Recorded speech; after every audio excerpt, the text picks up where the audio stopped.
Welcome to Moments with Isabel. Not to waste your time, we're going to continue from where we stopped last episode to know the impact on use. What do you guys know? Yeah, it's drug abuse, and the issue is that it's not something we can talk enough about. There was something I was deliberating on, I think that was yesterday, about how people are reluctant about the topic of drug abuse. Yeah. And the interesting part is that was the thing we were reluctant about sex education. And now they are now using sex education as a preventive measure that's going to contain casualty. Meanwhile, if morality was upheld in the beginning, understand, that would have been the case. Okay. Understand? And that is the same thing that is happening now. All over social media, you see news everywhere, sex tapes and all that. That wasn't the case. Because during that time when it was coming up, everybody was like, concerning my children. Then to be a virgin was something of pride. Yes. But over time, what happened? People, if you're not a virgin at 18, you don't belong. Something wrong with this person. Yeah. And gradually, that is what drug abuse is turning into. Where right now, it now begins to feel like if you don't do drugs, you understand, you're not smoking weed, you're not taking Colorado, you're not doing crack. It's as if you don't know what's up, you understand, you don't know what's going on. And we are still ignoring the same thing, not learning from the whole sex thing. Understand? Over time, you see that now becomes a norm. It's already becoming a norm. Just that it's just underground at the moment. Yes. And most parents and the societies feel like, consign me, consign me.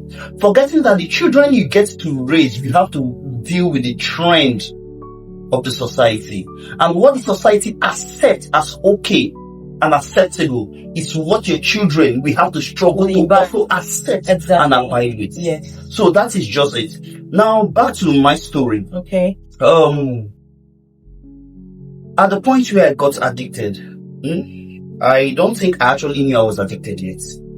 I just kept taking and give myself excuses. Oh, it's the pain. And there's a way your mind works when you create excuses. It can create imaginary pain for you. It's the pain. Oh, I don't want it. Also, with or without the pain, I was still injecting myself.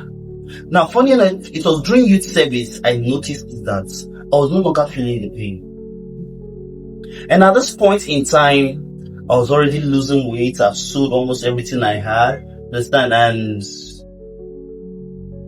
I could remember something that someone referred to me as during in the family house, in the couple's house.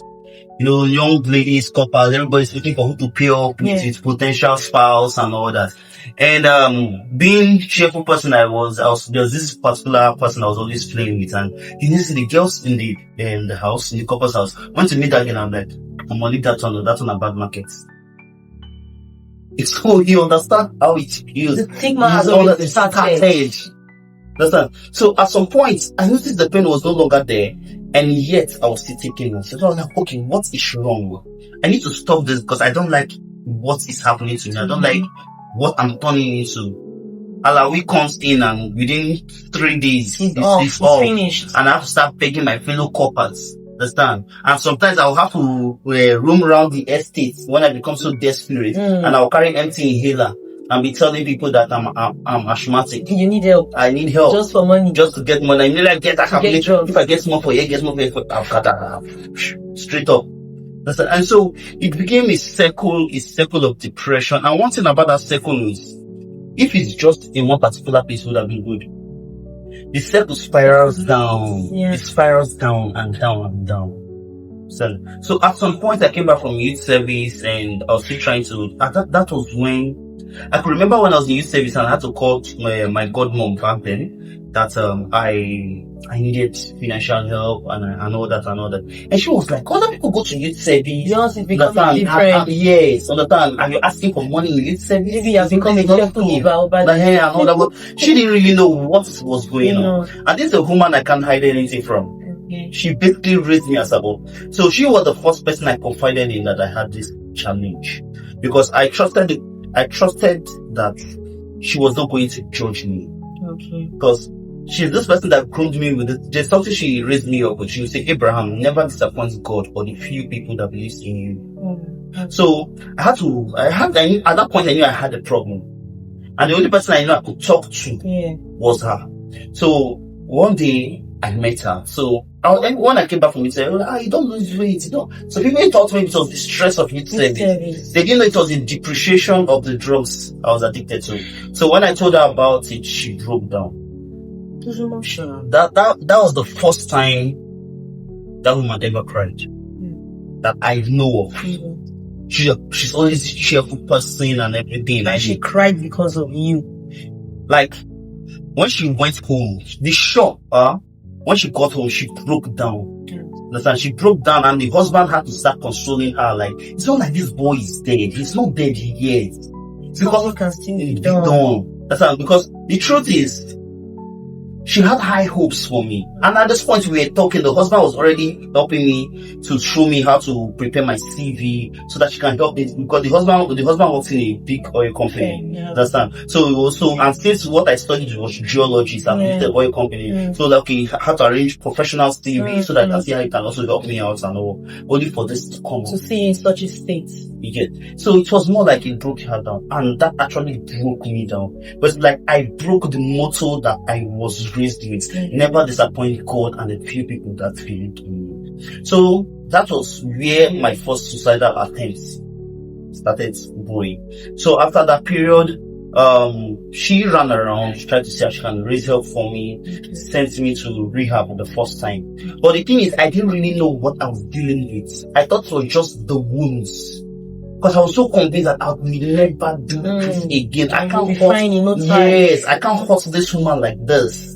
Understand? No, I can't hurt any other person, not this woman like this. No. I'm going in, I'm coming out, understand? So going in, since I was no longer taking abstinence, all the wounds you need to heal up, I was not getting fat again, I'm getting robust, and that began to deceive me to believe that I was okay. Getting well. That's why I was telling the doctor, why still keep me? Because to be honest, rehab is like prison. Yeah, I understand. That's why you are craving for the outside world. Freedom of movement. That's why you're not limited to the space of that rehabilitation center. So you want to see the outside world again, you want to breathe the pressure of outside world again. You want to be free to but the truth is that sometimes you think it is that you're actually craving for. Is this social gathering you're actually craving for, but that is not the truth. Your mind is interpreting that image to be a craving for drugs. As per what you're actually craving for is drugs. But you convince yourself that is what you need. That you need to breathe fresh air, you won't do this again because you're not taking it now, you'll be fine. No. And one thing is, Satan can use your own intelligence against you. Of course. Understand? And someone like me that, I know I will be genius, so, but at least I know how to put my words together. You get me? So I can tell the doctor, no, this, you know, and I'll tell you, no, and they'll be like, understand? I can see improvement. I see that this guy really wants to change. Yeah. And to be honest, I really want to change. Understand? Yeah. And I believe that I really wanted to change. But funny enough, 2 weeks after I came out, I insisted that they discharged me because I was not giving an excuse that I didn't want to be wasting that lady's money. Understand? Why put me out? It's not like the lady was complaining. She was bringing money for feeding every time. So she was like, make sure he's comfortable, but as long as he comes out alright. Understand? So to me, I was like feeling bad that the money this woman is wasting. Oh, my body don't go now. All the way don't heal. At that time, it was just all this dots. Then it was just blisters and I haven't turned into ulcers yet. So after a while, I convinced everybody I was okay for them to discharge me, which was after 1 month. And then, before it was increased, then it was at least 3 months. But now I think it's 6 months. Okay. Now, after I came out, it didn't take up to 2 weeks. I relapsed. And when I relapsed, I became worse than the previous time. Like you weren't taking medications? No. Understand? See, there is no medication that brings you out of drug addiction. Okay. The medications can only help suppress the effects to give you a fighting chance. Okay. There is no drugs for drug addiction. That means you must say no internally. No. See, to be honest, you can also still say no. You can still say no. See, one thing about addiction is dependency is different from addiction. Yeah.